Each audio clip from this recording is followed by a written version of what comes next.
You are tuned to Anywhere the Needle Drops. Hey world, I am your host, Justin. Welcome to the show. We've got a good one for you here today. We've got one of the staples of the local Michiana music world, Nathaniel Danger FitzGerald. But before we get to all of that, how are you doing? How are things? I'm doing well. I just got back from a little mini travel. I was up in Muskegon, Michigan for the Foreshore Obstacle 5K. A great, fun little obstacle race 5K on the beach of Muskegon, Michigan. It was fantastic. So, you know, I've talked about this on the show before. I went through some hard times, went through a divorce and, you know, just a rough patch, and got off my fitness routine and was looking for a way to get back on my feet in that world. I was having a hard time, and I thought, you know what, I'm going to sign up for a race, and that's going to be my motivator to train up. To get out there, to run again, to do my strength routine, to do all that stuff, to be ready to tackle these obstacles. And I did that. It was fantastic. I spent a long period coming up with this great training regime and just getting back out there running and stuff. And it all paid off this past weekend in Muskegon.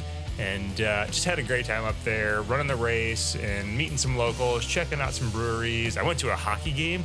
That was exciting. The Muskegon Lumberjacks randomly happened to be in the championship finals. And Saturday night was the potential game where they could take the championship at home. And though they did not, it was still a great game. The energy in that room was absolutely just insane. It was really fun to go there and be a Lumberjacks fan for the evening. So, yeah, that's where I'm at. And now we're here back home, back doing the Red Chuck thing. And we've got a great show here with Nathaniel Danger FitzGerald. You know Nat Fitz. He's been around. He's doing all the things. You know him from his band's Spaceships. You know him from his band Dad Jokes. And, you know, also just, I mean, honestly, everywhere. You know, The Well, Rebel Art Fest. Just so many things, so many different ways to contribute to the local music and art and culture scene. That's what Nat is doing. And we talk about that a lot. We talk about just that idea of, you know, giving to your community and putting into it. You know, you want to live somewhere cool. You don't move somewhere cool. You take the place that you're in and you do the work to make it cool. And Nat is such a huge part of that. I cannot recommend enough that you check out the Rebel Art Fest that is coming up real soon here on, I believe that's June 1st. And also just check the links in the show notes. Check out all the great music that Nat's putting out there too. So just a fun chat about what's going on in the local music community. We're going to get a little taste of one of the more recent Spaceships songs before we get into the chat. That song is titled Chat Room. The conversation follows. Enjoy. Take care of each other. Here's to life.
Nat, welcome to the show. I think we've been trying to arrange this for quite a while. It's been a bit. Yeah. It's been a while. Yeah. We don't have anything going on right now. You know what? We're not in the middle of any.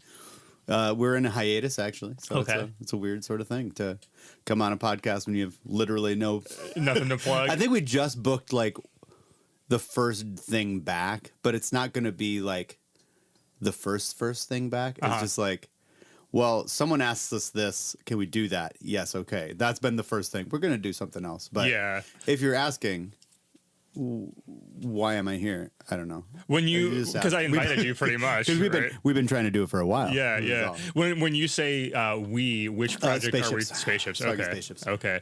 Yeah. So that's the thing. Where this is, it really didn't matter when we did this because you're kind of part of the DNA of the local music thing. I guess, yeah. So, I suppose. Yeah. So, I mean, there's at any given time, there's going to be something that you can talk about. So, yeah. So I'm sitting here with Nathaniel FitzGerald. Do you prefer Nat, Nathaniel? Nat is Nat, good. okay. Yeah. We don't got time anymore. Yeah, save those syllables. Yeah. I used to go by Nathaniel when I was younger a little more readily. Now I don't have the time anymore. Yeah. Okay. You know what? That's what happens with life. You've got a child. You can't waste all that time on those extra syllables. 3 more syllables. I can't do that. Yeah. You know what? Just shave that off. Move forward. I mean, really, just even in my notes, I have you down as Nat Fitz. Right. So yeah. I think that's Yeah. And I think if I say Nat Fitz, everyone's gonna know who you're talking about. So Nat Fitz, Nat Danger. Yeah. So Nat Fitz. We're just gonna roll with that now. Of spaceships, as you mentioned. Of let's see, Analecta. I am not an Analecta. Oh, that no. That is a misnomer. Okay, hit Let me. nobody know. I have never been a member of Analecta. Oh, wow. Really? Is that the case? So you've just been an associate. I am a close associate. Spaceships in Analecta released a split a couple years back. Okay. I recorded their first demo. Okay. And that's as far. So I've been there since the beginning. Sure. But I've never been in Analecta. That's Brother Danger. That's Patrick Danger. That's Patrick. Okay. Danger, I still thought that you were in there. Sarah, but hey, Sarah Maloney. Nice. It's just the two of them. Okay. Cool. Although there may or may not be a Brothers Danger side project coming. Oh, okay. Is that a little hint? Little. I don't know. Pat and I haven't practiced at all. I keep sending him demos. I keep sending him demos. I feel like the likes of you and Pat are folks that are constantly working on the next thing or a next thing or multiple next things, and it's where everyone just sort of percolates to the top, Yeah. And so the last 2 years. So we have a child, like you said. She's 2.5, and then not you and Pat. Not me and Pat. Patrick and I have 2 children between us. They are good friends, but Michelle and I, my wife, we have a 2.5-year-old. But also a month before she was born, we bought the building that she had been renting her shop out of. Sure, yeah. And so Make South Bend. Yep. And so we had a record come out in 23 or 20. It was long done by the time it had been a while. Yeah. Since everything was written. It was released after I had a kid, but it was all done way before she was born. But so there hasn't really been a next thing because it's been the building has been the next thing for so long. Sure. So, and then we have in Spaceships, our guitarist Ben had a baby in October. Our drummer Devin had his first kid in December, and so it's we're just not gonna play shows for a bit. We're not gonna do that. I mean, you have to take care of the kids, and then sometimes I hear you have to sleep. That seems like an important thing too. I get, yeah. We try to get a tight 6 or 7 hours. Okay, so Spaceships. Yeah. And then what else? Dad Jokes. Is Dad Jokes still functioning at this point? Is there a hiatus? What are we talking about? Dad Jokes is a project without any of its own momentum. It is anytime anyone asks, hey, does Dad Jokes want to play this show? We'll usually go to the group chat and say, oh, somebody wants us to play a show. How many people are available? And if we have enough, we do it. Nice. Okay. So it's the current state of Dad Jokes is basically if me, Pat, and Brett do it. If we're available and at least one horn player, preferably two horn players. Sure, yeah. For the right opportunity, we'll do it with one horn player, but we'd like to have at least two usually. And so it's, I mean, and we have a number. Kind of need the horns for the whole vibe. Oh, yeah. But we also, have a number of fill-in horn players that we could maybe call on. Not that we usually end up calling on. Sure. So we joke that we play like one show a year and it's just at a fest. Yeah. We only play fest dates. Yeah. So, often a fest that I imagine you're booking. So usually, yeah. So last year at Bloodline Fest, which is a festival at the Well that Pat and I and a couple of our friends in Colorado help us book, we were waiting on like the big headliner for such a long time, and it wasn't coming through. So we're like, all right, secret set. We're going to figure out what we can do to fill it in. And then it just ended up being like, let's just have Dad Jokes play. Because like we're all already in the room at like during that time at 9:30 on Saturday on this date. yeah. 5 of us will be in the room already. Yeah. So we can just go ahead. Yeah, we'll just do it. Pop up there, do your thing. And listen, I've seen Dad Jokes live many a time. It's always a treat. So, I'm not going to complain about that. Yeah, so. It's this weird sort of thing where it's just like almost feels like the muscle memory kicks into it. It is just this other creature that we all become. Sure. And is like, because like Dad Jokes Nat feels like a distinct guy. I could see that. Yeah. I mean, you're channeling a certain a thing for Yeah. a certain era of And your so life. it's like the Nat that fronts Dad Jokes and the Nat that fronts spaceships are very different people. And I'm not sure how good of friends they are. They both live in this house. They both live in this house. I'm not sure how well they get along. Yeah. Yeah. So well, Brett's in spaceships as well. So I mean, it's me and one of the same guy, and then Pat has filled in on spaceships a number of times. Sure, and so yeah, that's just how local scenes work. It's just the same guys playing in the same bands. It's so hard to keep track of like who's in what and where and all that. Are you kidding me? Because we brought Devin of Vargo in as our drummer a couple years back. Yeah, and at the time, the ask was like, hey, so I know you're in a whole bunch of bands, but could you maybe fill in for a couple shows? And he goes, oh, I actually quit all my bands except mine for City Sun, the one that he is like his project. And then he joined a bunch of bands after that anyway. So it's like he's back in 8 bands. But I'm like, man. So, but he's got a kid now, and so he's taken off till at least the next couple weeks. He's going back to work in February. But it's like he's got a kid. He's on break, and like half the bands in town go on hiatus. Sure, yeah, because he plays in all of them. I actually the other day I was going through kind of the booking plans and looking at stuff and like, oh yeah, I actually need to get City Sun on here. So I'll move that down the list. I'll wait a little longer since apparently he's got some stuff on his plate right now. So it's just a month old. Yeah, a whole human. A whole month old human. I mean, I don't have any humans myself, but I hear that's a little bit of work. Takes some time. Yeah, it's a bit of work. Yeah. And then after a bit, it's like, oh, you're just a full. We woke the kid up one day, and then she's like talking at us in like full sentences. We're like, where'd this full person come from? Sure, yeah. It's like, this is weird. Has ideas and stuff. Yeah. And yeah. So with Dad Jokes sort of just popping up when it pops up, is it safe to assume there's not currently any new songwriting going on? I mean, are we just pretty much sticking with the same sets? Or? I think it's been the same set for quite a while. The most recent song in our set is a song called "The Ghost of Ska," which is the demo is recorded in my phone as February 9th, 2019. Okay. All right. So it's been a bit. It's been a whole lot of things in the world since then. It's been a bit. There was I had like started to work on a song sometime during the 2020s. Because I just remember the first 2 lines. I have a demo somewhere, but it was, I don't want to die because of misinformation. I don't want to die because of Elon Musk. And I'm like, oh, this is feeling more and more true. Ooh.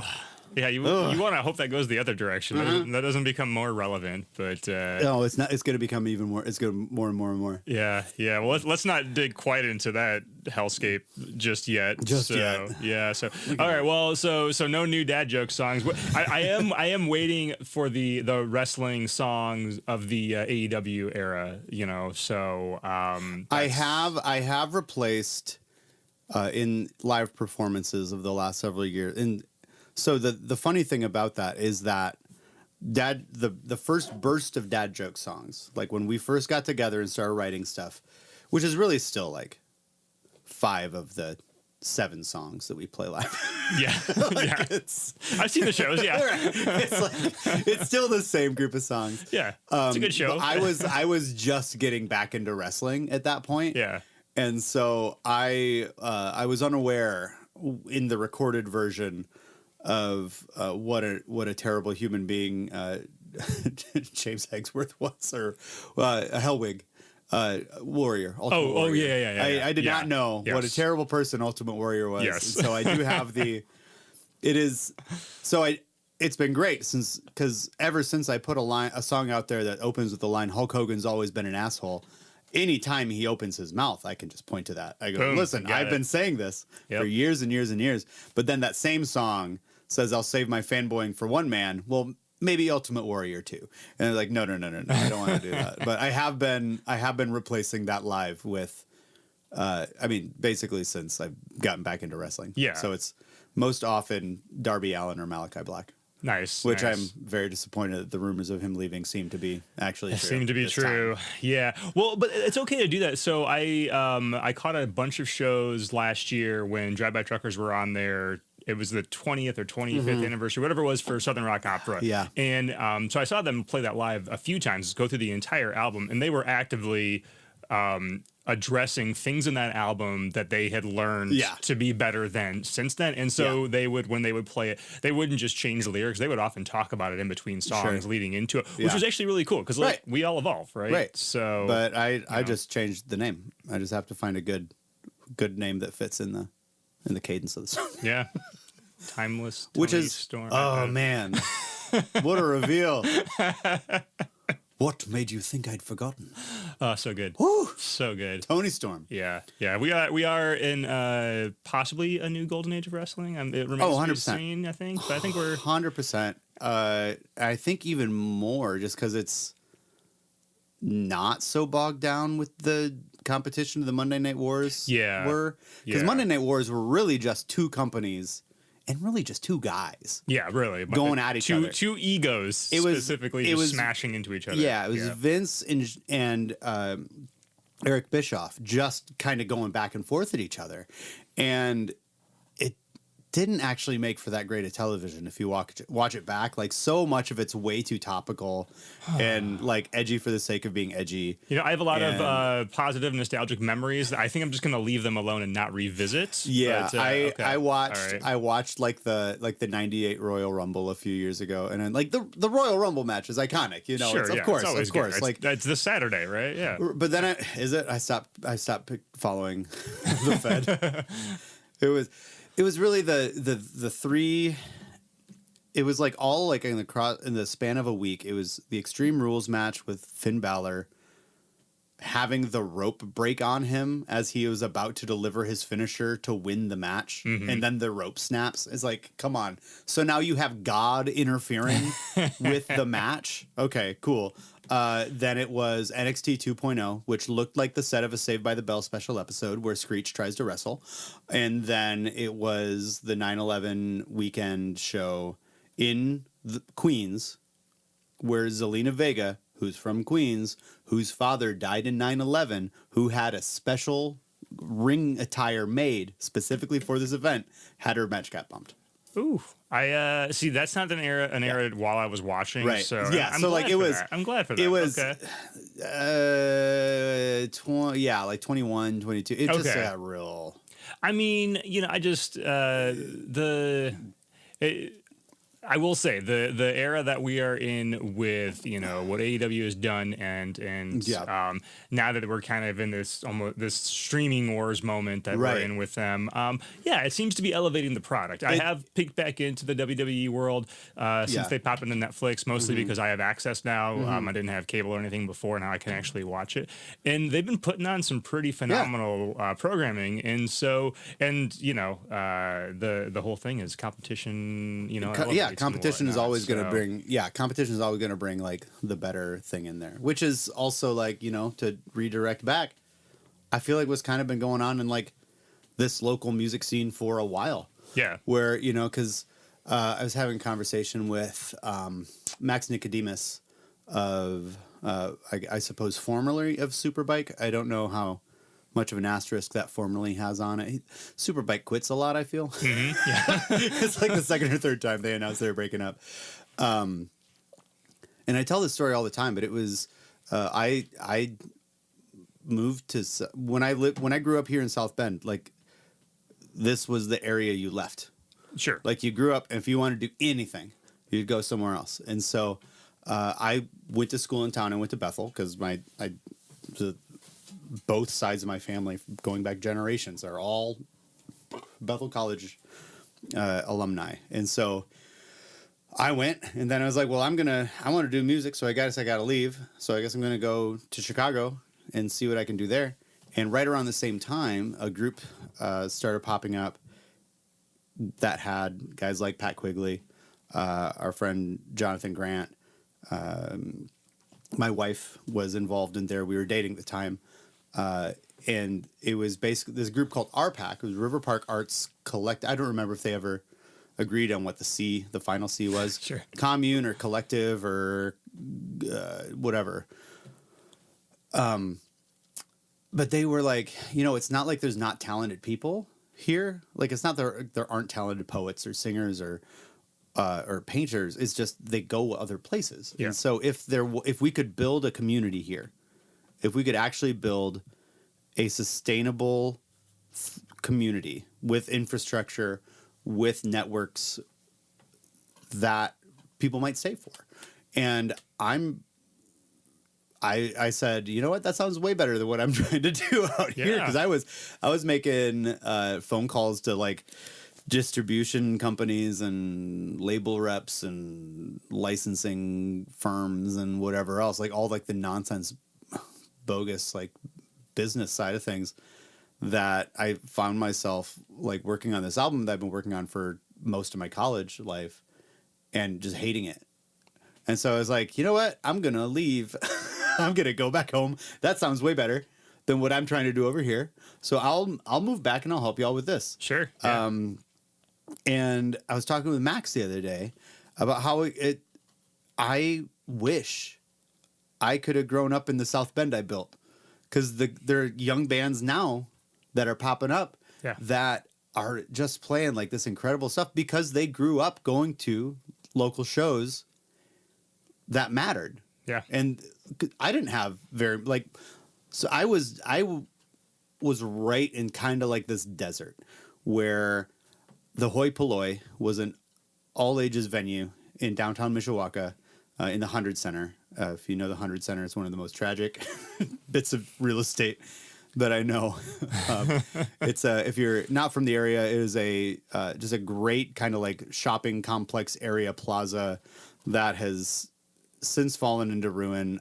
There's like 2 businesses open in it. Yeah, lots of comings and goings. Lots over of the comings years. and goings. Yeah. The last I knew, the people that owned the building only bought it so they could run like a license plate scam out of it. So like they were just buying the ability to make new addresses. Sure. So like what's even still there at this point? What are the 2 businesses that are still there? Hacienda's still there. Oh, There's sure, yeah. the Italian restaurant I can never remember the name of. And like I don't know, Smokestack even closed. Yeah, see, I don't go there because nothing's there anymore. Yeah, I mean, listen, no shade. I mean, a little shade. honestly shade, but Hacienda is not my thing. I know everybody that at every single work meeting I ever go to, they're like Hacienda, and I'm like, or we could go to a real Mexican place. Don't sue me, Hacienda, whatever. But so I don't go there. No. So it is sad because it was such a vibrant place. It was in moments, and the right? hoi polloi, Yeah. I think was still the last thing in that spot, and so like. We live just on the other side of the river, and so like when we go on walks and like see that building, and I just see it, but I was too young to go to it. Yeah, it closed right as I was starting to go to shows. Yeah, and then that all moved, like the kind of scene moved over to like Higher Grounds, which is a coffee shop in downtown South Bend. That is now, I think, a Subway, or it might be a shoe repair place. I saw Taking Back Sunday there in 2001. Or 2002 is right around the time that Tell All Your Friends. It was like that tour. Yeah. That was all booked in like all these like kind of mid, like super small cafes and stuff. But the album blew up. Yeah. Yeah. So it's like they had already booked this tour, but they had blown up. So it was like, well, okay. But then somewhere around the lines, the insurance company realized they were doing live shows there. And so they closed it down. So like I really had, I think 3 or 4 shows that I went to Higher Grounds for. Because it was, I feel like it was only open for a year. Yeah. And then that kind of moved over to Mishawaka again. There's a coffee house called Sufficient Grounds that then got like absorbed into the college, and they got noise complaints from the video store next door. It's like, so they stopped. So like it was this weird, and then of course you'd have like the spots in a church basement, but then like after like 3 months or whatever, the board decides that it's bringing in the wrong kinds of teens because it's always the pitch. It's like, well, yeah, it'll be good for the youth. You get the neighborhood kids. Bring the kids in, yeah. Could influence them great. And it's like, well, not those ones. We don't want those kids. Yeah. And so then it shuts down. And so like there wasn't a spot really. It was like Fiddler's Hearth, I think, but that was like their open mic. Yeah. It was really just the Fiddler's Hearth open mic, and like there were a couple cafes that would like do acoustic music, but like I don't know. And I got out of playing in bands like in college. It just got too much to manage like other people's schedules around myself. It's like, when you're all in school, it's great. You all have the same schedule. Yeah. You're all at school, and then you go home and you either work or you don't. But then it's like my high school band is all of a sudden is like, they're all still in town, but it's like, he's got a job and I've got classes and he's just working. Yeah. Like, I don't know what we're doing. And out there living that adult life. I did have one band practice with my high school band, Dog Sees Nom, at the dorm, but it was like just drumsticks on laps and acoustic guitars. It's like, so like, but and then it's like, where am I even going to play? Like the only show I remember Dog Sees Nom playing when I was in college was at a church. Yeah. It was like a friend of mine from the college, or I don't even remember how I got tied up with them. I ended up working at that church like the year later. I don't remember how I ended up there in the first place. Yeah. But it's like, it's just so unconducive to doing any band stuff. It's like, there was no place to practice. And even if we could practice, there was no place to play a show. And so it was like, what were we doing? And so to look now at a scene where, the Well's been doing shows we missed our 10-year anniversary. Because that was during COVID, or no, we might not have been open yet, because I think the Well opened in 2012. Yeah, because we're planning our because the return from COVID was 2023, right? I think that's when we reopened, because the Well is all volunteer run. Yeah. And the building's owned outright. And let me just tell you, some of those volunteers make the best cappuccino I've had. Like, genuinely, one of the best cappuccinos I've ever had was at the Well. By one of those volunteers. Yeah, a lot of those volunteers work at other coffee houses, too. Yeah. So it's like they work at a coffee house and they leave their job at the coffee house to go volunteer at another coffee house. Get more coffee. But as you said, it pays off because, But it pays off because then building a music community. And it's building a music community. And what's so funny is that neither Pat nor I were involved in the beginning. It was of the well. The well. Okay. It was a church plant from this guy that I knew that worked at a church up north. Was wanting to start a church in South Bend and started there. Opened a coffee house because why not? It's sure. great. And then, yeah. after, Spaceships had our first. We had our first show there, and our.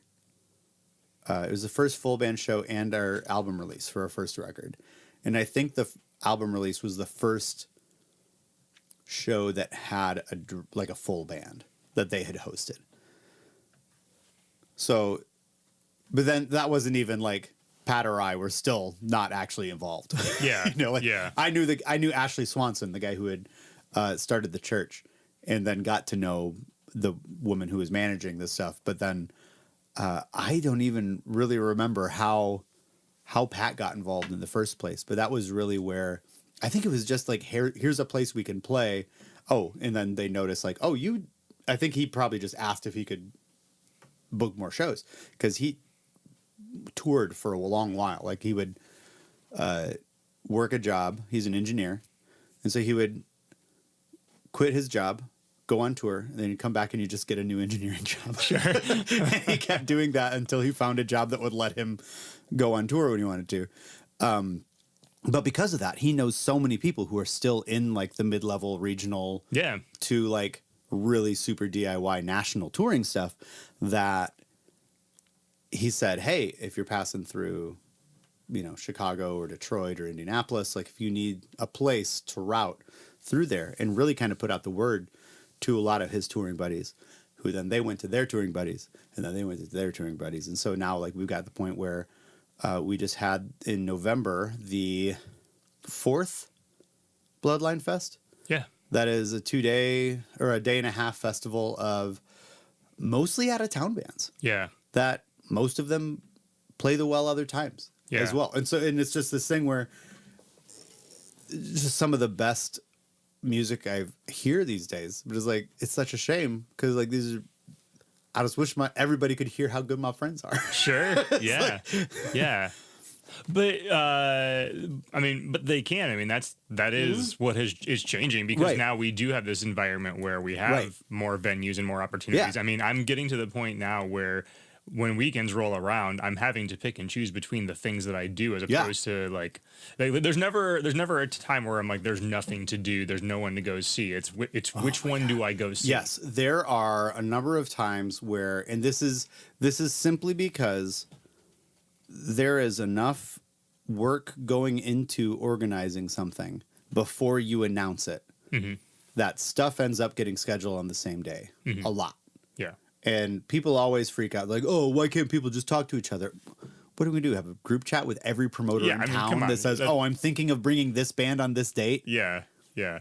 Also, like, no, like there's no way to do it. It's just like, what a great problem to have. What a great problem to have. Yeah, like so I don't complain about that. No. I mean, I am bummed when I'm like, oh, I already bought tickets to that show there, and now Rebel's gonna be playing. Rebel Noir's gonna be playing. But like, okay, cool. Rebel Noir They'll play. Devin is also in. Yeah. Okay. Yes. So we had a show where we had booked this show, and Rebel Noir had a show that they were opening for a band that had to cancel. Yeah. And that band rescheduled for the same day of the Spaceship show. And something in the contract said that the same opening bands had to be available for the rescheduled days. So Rebel Noir had to play that date, even though Devin was already playing a Spaceship show. So like we had to start a show at 7:00 sharp, play first, and then he booked it across town. Oh man. And people were like complaining those days because it was like, oh my God, like there's 7 shows in town. There's 7 shows tonight. Like, why can we? I'm like, are you serious? It sounds like I remember there wouldn't be 7 shows across 6 months. Exactly. And also, I think to solve that problem, let alone having enough bands to fill 7 separate bills. It's not a problem. However, I think all the same guys, but we're filling 7 bills. Yeah, the solution sounds like we just all need to check Devin's schedule. I think that would solve the problem. Devin's got to check Devin's schedule. Yeah. Hey, Devin. Devin. No, Yeah. I would because all of the bands we're mentioning, yeah, it sucks. Okay, I might miss that show they play here. They'll play again in a couple of weeks. Right. Somewhere within 45 minutes of me being able to go catch an amazing show and be home. And it's fantastic. Like, it's so cool. All right. So I want to go back. So Yeah. You come back from Chicago. What is it that you and the collective or the commune or whatever it is, what do you start doing to help? Like, what do you set out to do? I mean, what are the steps? How do we build this? Really the biggest thing I remember, we just started booking kind of like cross genre events. And so we would do a number of like poetry and music nights. We would also find out what other events were going on and try to participate in those however we could, whether we would perform, whether we'd support it in one other way. Sometimes we would just go. Yeah. And then, like, we had a booth at Art Beat and we're talking to different people. Because, like, that's the other thing. Art Beat, even in 2013, or what year was that? This was 2010. Even in 2010, Artbeat was a large enough thing that it was a worthwhile thing for the group of people trying to convince people that South Bend had a thriving art scene. Yeah. Could go to this big festival. Yeah.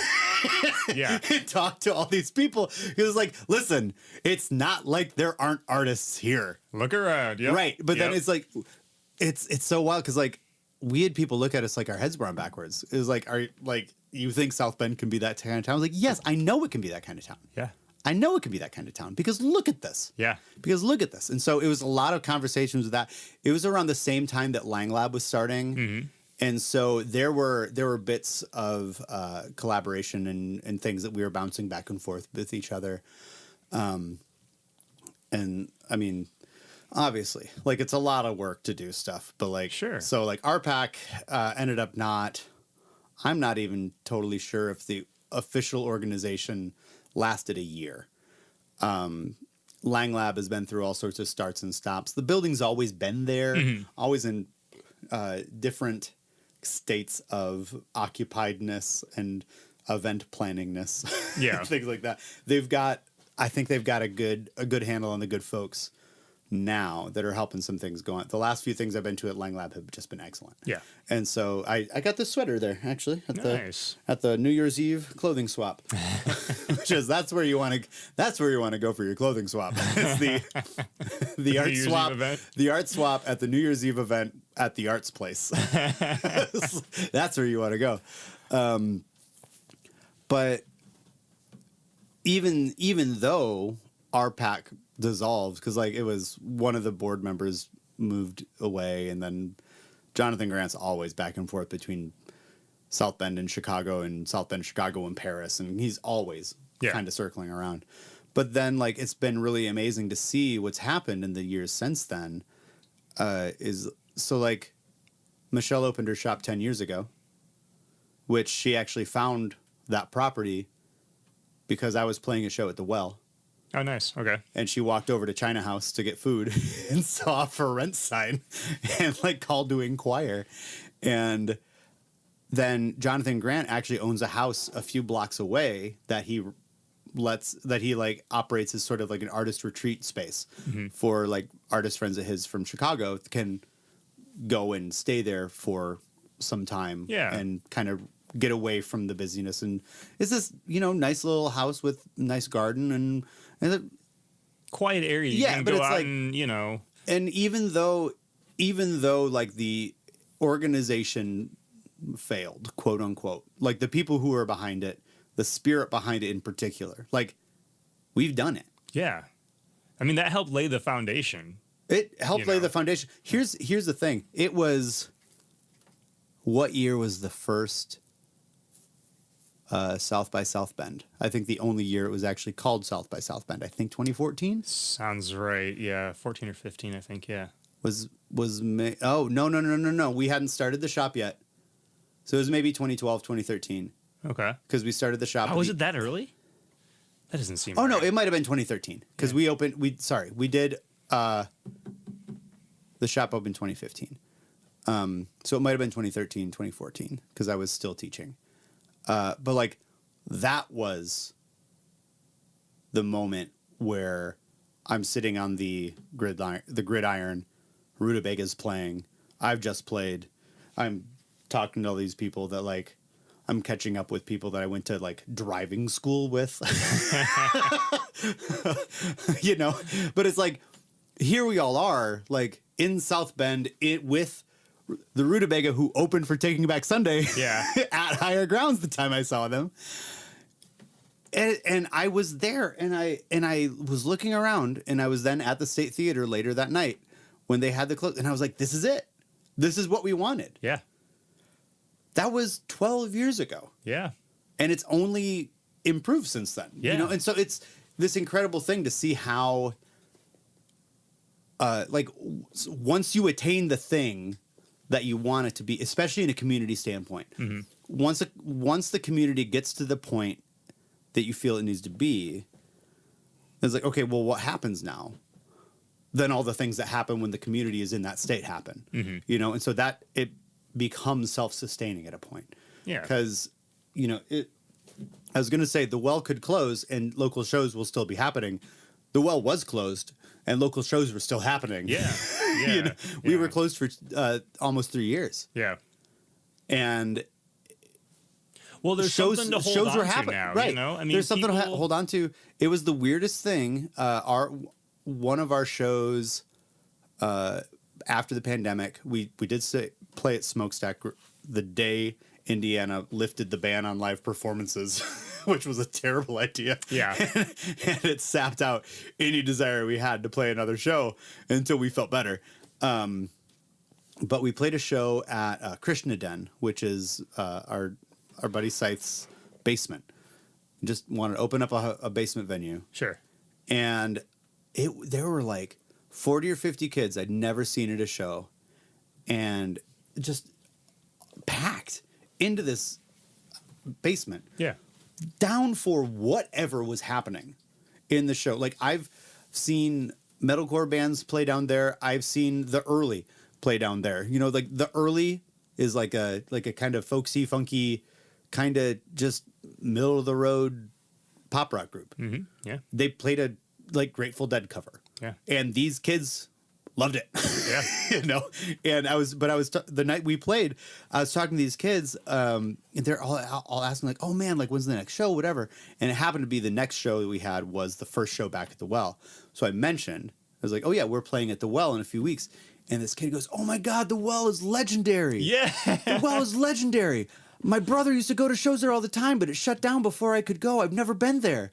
I was like, what do you mean the Well is legendary? Wait, this is a place. Wait, so your brother grew up going to shows at the Well? I am so jealous of that. Like, I am so jealous. I didn't even know how to book a show when I was in high school. You know, like the only shows that we played Battle of the Bands at my high school twice. We played it 2 different years. We played an event in my church. And we played at Nick Leatherman from Jigalchi and a million other bands, his garage, 2005. Yeah. Those are the 4... and my graduation party. It was the combined graduation party for me, my stepsister, and my best friend, who was the bassist of our band. So, of course, we played our graduation party. Did we play anything else? I think we played that one show, but we were a 2-piece by then. But it was like... We were a band for 3 years. We played 5 shows. Yeah. I didn't even know who to call. Yeah. You know? And it's like, meanwhile, these kids who grew up going to the Well, when we opened back up, there was a sheet of notebook paper that somebody left on the door. It happened 2 different times before we gave the band a call. There was a drawing of a cicada that said cicada is ready and had a phone number on it. We need shows. And cicada is great, by the way. Yeah, okay. They are fantastic. All right. It's like, but it's like, I wouldn't have done that. Like, I didn't have a place to put I didn't have it in any single place to make a note and put it on the door. Sure. Or to go to a show and leave a note on the soundboard.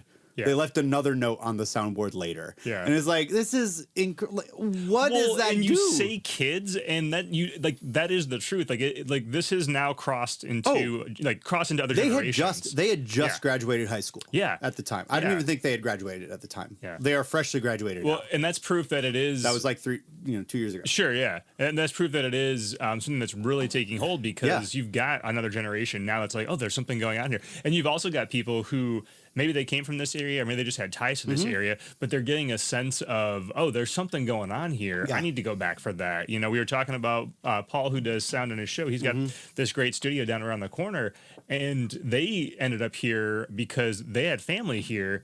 And, they were living in New York, and Paul's got some real cred in the music business. Yeah. And they got a sense of what was going on here, and they're like, yeah, that, because in those bigger cities, those bigger markets, there's that sense of, like scarcity. There's that cutthroat the competition nature to it. Yeah, absolutely. Yeah, I was in Chicago for 4 months.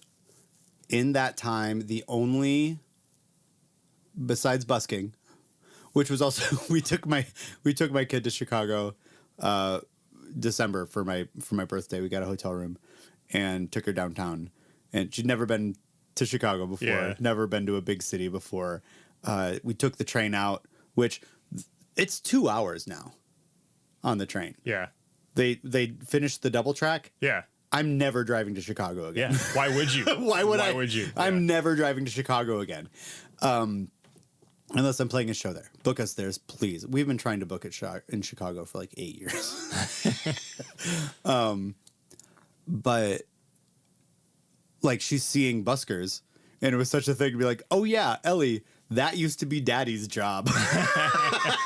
It's like I played in the subways for a bit. Yeah. Like when I wasn't doing that. And so besides that though, I only found like one open mic, the Gallery Cabaret, which legendarily they say is where the Smashing Pumpkins started playing. Sure. And it was a good crowd, and I met some good folks there. Like there were a couple guys who like was a drummer and a bassist. I'm like, hey, like, do you want to like get together and play some stuff or whatever? And it was such a great thing. Our chemistry was off the charts. And then it was like, when can we practice next? And we just couldn't. Like there was literally not a day for the next month that would have worked for the three of us to get back together. Yeah. It was just like, this is even the people that I found that have been supportive of what I was doing instead of just dismissive, because it was almost exclusively at the same time that I was in Chicago, my wife was organizing an art auction for the church she was at to benefit an orphanage in South Sudan that they had a partner with. And so we're in Chicago at some galleries and like kind of seeing like, oh, can we maybe get any of these people to donate anything? And the second people realized that it wasn't maybe something that they could benefit from mutually, they just stopped caring at all. Yeah. There's just no sense of, I mean, in part, there's no sense of philanthropy or generosity. And it is, I know, just because it is so exhausting to live in the city. It takes so much work to live in the city. To move around, to do anything. And again, there's that sense of scarcity. So you have that idea of, well, I can't afford to give anything. I've got to save everything for myself kind of thing. It was also 2009, so. Yeah, well, yeah. But I mean, we live in this area. Time. We've got, it's a relatively comfortable cost of living. Yeah. It's not as exhausting to just exist, to do all that. And yeah, we've got this thing that's been taking hold. So we've got these venues, we've got, these great bands, and, it's kind of crazy. Yeah. So I came up in Bridgman. I didn't know what was going on over this direction. I kind of stumbled over here after a while, but, I was blown away by the level of talent then when I first came over here, and to see where it is now. About when? When was that? Oh, I probably ended up coming over this way around 2010-ish, maybe. Yeah, so that's around when we started pushing. Because the other thing is, like, we weren't the only people who were looking at South Bend and thinking that. Yeah. Like, that was the circle I was in. Yeah. But, like, Lang Lab was doing the same thing independently. Mm-hmm. Like, they started independently, and like we would talk to other people who would say, yeah, absolutely. And so in South by South Bend, Dina Woods, who started that, she's not local. Yeah. She's from Texas. I don't even know how she ended up here. Yeah. I think that's somewhere in the show archives. Actually, she had a discussion. So, right. Yeah. No, but like it's what I think it is. And I, especially now as like a business owner and building owner, that I'm trying to, the success of small businesses is very integral to my own success now. Mm-hmm. I have put my money where my mouth is and I am living and dying on how good this city is for small, hopefully artistic businesses. Sure. And the thing that I keep seeing is that it has enough, and when I say the area, when I say South Bend, I am meaning the metro area that could go all the way down to Plymouth, all the way up to St. Joe. Mm-hmm. Like my metric that I usually use is anyone for whom, if they needed to go to the Apple store, they would go to the Apple store at the UP Mall. Dare I say it, Michiana. Right. Right. Yeah. But that is the area I'm talking about. Yeah. No. It has enough of a critical mass that something can be successful without being like a runaway success. You don't need you don't need everybody in town to come to something. Cause like small towns, my mom grew up in a small town called Yale, Michigan. And that's the kind of place like nobody's opening up a restaurant over there or whatever. Yeah. Like there's nothing here because there aren't enough people to support it. And even if you get everybody in town to go there once a month, that's not enough. Yeah. And so there's enough of a critical mass that you can thrive, but the barrier to entry is so low for things. So you have the freedom to experiment, to try a little bit. I was having this conversation with actually some fine artists because I just wrote a piece on the new gallery that just opened up in downtown South Bend, Bunbury, I think it's called. Okay. And I was talking to a couple of the artists that have pieces there, and they're like, yeah, we came to the area from out of town, but the one artist, Isabella, she was like, yeah, I can live here. I can experiment with abstract art and make and fail and stumble a few times and still be able to pay my bills. Yeah. And I can't do that in Chicago. I can't do that in New York. I mean, that's and then she still has fun things she can go do on the weekends. Right. Yeah. So yeah. And so like the other thing is like Michelle and I run Rebel Art Fest as well as all-day arts and music festival. We had great time, like 100 vendors and food trucks, and I think 15 bands is about where 15 acts is about where it lands. And we do that at Potawatomi Park, big park in downtown, and it's a couple blocks from our shop, which is great. Makes it really easy to get the stuff there. But the city approached us to host it there because we were just doing it in our parking lot the first couple times. And the guy who was the head of the parks department was there. Yeah. And so when they were looking for things to fill up the Best Week Ever calendar, they're like, oh, well, what if they want to move to this date and do it at the park? We're like, yeah, okay. Sure. So even now, even though the parks department isn't doing that initiative anymore, Best Week Ever isn't happening anymore. Yeah. But they still like give us basically free reign at the park at a very affordable cost. Yeah. Are you kidding me? Could I have done anything in Chicago in a park? No. Yeah.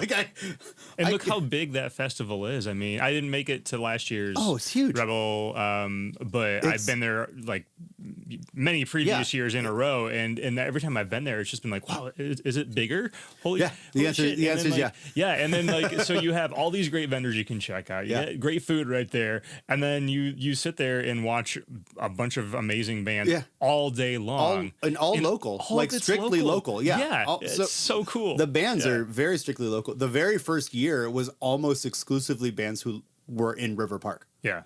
Nice. Like that's how I actually did the math because there was one guy I wasn't sure where he lived. I'm like, where do you he lived a mile away. I'm like, okay, so every band that's playing today lives within a mile of the venue of where we're playing. Yeah. Like, and that was just one stage, but it was like 7 bands that all live right here. Yeah. Like when we were talking about local music, I mean 3 blocks that way. Yeah, it's local, You know? and they're all good. That's And they're the all thing. good. And they're all good, which is what Yeah. like that's the thing, because the local bands, when I was coming up, when there wasn't a whole lot of things, I remember when local bands weren't good. Yep. I remember that. Yeah, local bands were in my high school days were not a thing. I mean, they were a thing, but they were not a thing. No, I just saw the Glass Arrows, who's the new band of some friends of mine. Ben Kripe in particular is Happy Emmons from Sham is in there, and I don't know the drummer Christian. I forget his last name, but Glass Arrows, they had their first show, and it's like the thing is like, oh yeah, you know, I'm gonna go see my friend's band's first show, which sounds like any other town I feel would sound miserable. Yeah. It's like, wait, you haven't road tested any of this?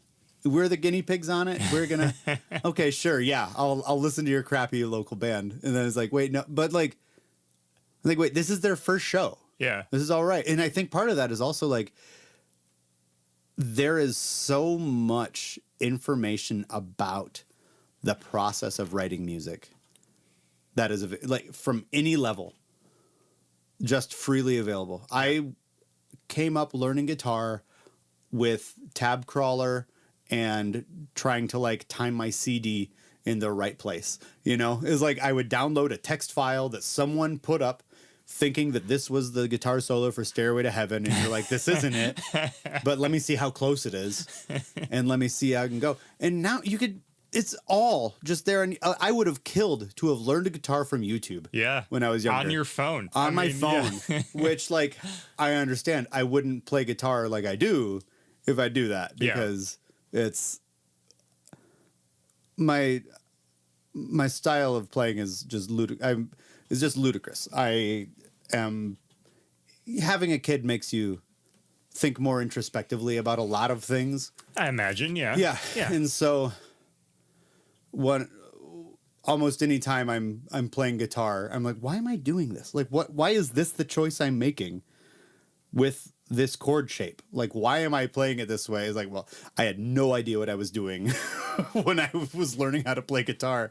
And then I just continued to not know what I was doing until I figured some stuff out. Yeah. Which I say, having taken like 2 years of music theory in high school. So like, it's not like I was like totally like in the dark, but it's like, I didn't take lessons. I tried to read a Mel Bay book. No, that's not how you learn. But like, but now like, if I could have, number one, learned to play guitar, learned how to write a song, learn how certain riffs would work in a thing. Like, there are all these tips. I'm like, hey, if you're right, the songwriting tips that are out there, the level of minutia that people get into of like, all right, well, let's write a metalcore song or whatever. And it's like, yeah, you can get formulaic and whatever, but then it's also, when you have that level of that fine a look at it. Yeah. When you are able to get that detailed a look at the thing that you are trying to do and think of it in that deep of a way, it's like, there are things that even 5 years ago, I felt like I was like, oh wait, no. So the bass and the drums need to play together. What? Like, no, not stuff like that, but like, there's always stuff that's like, wait a minute, that's a thing that people, wow. Well, it's just I mean, I remember, similarly in film, when the digital, started happening, and like the world has opened up to people and given people the capabilities, and so not only do I would have killed to have GarageBand. Oh yeah, like I didn't have anything. Like the kids have the benefit of those digital tools, and as we've been discussing, this so democratized, awesome local thing here. So all right, as we wind things down, you've got spaceships, you've got the other musical projects, you've got obviously what's going on at the Well. So what's next for you? What are we going to get to look forward to? Hopefully there will be some spaces for rent in River Park very soon. Okay. All right. Spaces for art? For art. I mean, we bought a strip mall, basically. Okay. We have 7 units. We occupy 2 of them. We're planning to move ours one more over, but we have to renovate a space and move a tenant to do that. But like we've seen this pipeline at Make South Bend as we have, where somebody will come in and they'll come to our shop or come to one of our markets or one of our festivals and buy something from a local artist. And then they might take a class and learn how to make it themselves. They might get really good at it and get a membership, might get really proficient at it and start selling it themselves at one of our markets or in our shop. Yeah. And then the jump from there to opening your own space. Yeah. Is a really big jump. But it happens. We've seen it happen twice. Yeah. We've seen it happen twice. And Yep. so Photography by Hannah is next to us. Hannah Tepe Nice. is an incredible photographer. Yep. She started renting basement space from us. Nice. So that was her first, like getting out of her house to do it, was renting out of our basement. And then she got a couple partners to rent the space next to us. And they're gone. She's still there. And we know how hard she's worked to make that work. Mm-hmm. And then also Gage Goods, Evan Gage, is another non-local transplant to the area who is all in on South Bend. He started off renting a studio from us to store some of his goods that he would then take to different shows and markets and things like that. And now he has his own space that he's doing. And so what we're really trying to do is to make some smaller, we're trying to divide a couple of the spaces up to these smaller kind of incubator spaces. Mm-hmm. Yeah. People could do micro boutiques or like mini bars or things like that. Little restaurant pop-ups, whatever. It's just a low risk, low barrier that could help the stepping stone from, selling at craft fairs or doing whatever events to then doing it at a full-time brick and mortar. Yeah. Which, it's a big jump. So we're just trying to make those jumps a little smaller. But I mean, musically though, I don't know. I keep writing, I keep recording any ideas I have, but I mean, who knows how many of them are, I haven't reconvened with the band. I haven't even Pat and I keep talking about starting this thing, but it's never, we haven't gotten together yet. I'll send him some stuff and he's like, I like where this is going. He's like, okay, great. We don't have any sort of urgency on what we're doing. And so it's because it's also the thing of you have to find your own reason to do it. Mm-hmm. And so a long time ago gave up any illusion of making it in the music industry and intentionally tried to get out of making it in the industry. And I have actually gotten more attention, more success, more releases, more time spent making music than I would have if I hadn't quit, And so I feel I've already succeeded in what I set out to do. Yeah. When I started the band, we've gone further. We've played out of state festivals. I never would have expected that. Yeah. It's great. It's great. It's incredible. And so it's, it's not like we're trying to push attention to the next thing or whatever. It's we don't even have, I guess there's probably enough demos that we can flesh out to make an album, but it's we don't have a plan, and it's, do we need to have a plan or do we just need to live in community and whatever music comes out of it? Cause we're going to get back together. We have a show. Yeah. We have a show booked. Yeah. We have at least one. Well, and what a wonderful thing to be free to do, to not have the pressure, to be able to do it for the sake of it and for the sake of what it means to you. It's not because, I've got to get the next album out, because the calendar says so. Calendar says so. The streaming rights says so. Whatever. It's I got to keep pushing out content so I can keep getting the streams or whatever. It's I don't even care. Let me let's make enough money to break even on some vinyl pressings. That's that was the dream, the absolute dream I had. The pinnacle of it was if I could put a record on vinyl. Yeah. And we've done 4. We've released 4 albums on vinyl. Yeah. And it's great. Okay. And you've got your essentially your own venue. You've got your own festival. I mean, you've done all the things. Right. You're doing all the things. I'm doing the things. It's like, it's not like I need this to be busy, and it's not like it's my whatever. It's, I mean, we'll see. No, I've written a couple like spaceships songs. It's the weird thing now about writing songs is like, where is this idea going to go now that I have? Because I also, it's over now, but I had during the pandemic a remote band as well. And so I'd be writing stuff and I'm like, is this going to go to spaceships? Is this going to go to Bears' Teeth? Is this going to go like, where are these ideas going to go? But you know, there's not pressure. Yeah. There's not pressure on it. And it's fine. And we're probably going to write a real punky album. Oh yeah. Real. It's 'tis the season. Indeed, yes, it is. The season. We need some angry rock pushing back. So, all right, well, cool. Well, I look forward to whatever the next thing ends up being, whenever it comes. But as we've discussed, there's plenty to enjoy regardless. So, yes, go to some other shows. Follow other bands in town. I mean, just kind of go anywhere, anytime there's a show, and figure out go to some venue you've never been to before and just check it out. So go to a show that you don't know any of the bands, and give them a fair shot. You're gonna most of the time have a really good time. I'm not gonna. There are a couple that we might. So I don't co-sign every local band. Yes. However, the odds are good. The odds are good. So. The odds are a lot better than they are in a lot of other scenes. Indeed. All right, Nat. Well, thanks for coming and hanging out and chatting with me. Yeah. And take care. There you go. Thanks.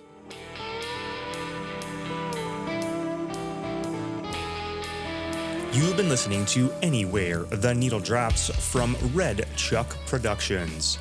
Keep up on new episodes of this show, our live events and various creations and other happenings over at redchuckproductions.com or by following us on social media at Red Chuck Productions. Special thanks to Hero Jr. for our theme music. You can check them out over at herojuniormusic.com. That is Hero, Hero, Junior, JR, music.com. A big shout out to Paul Clemson and Theory One Productions for handling sound duties and so much more. Check out their magic over at theory1productions.com. And a big thank you to Earthworks Audio for outfitting the Red Chuck studio.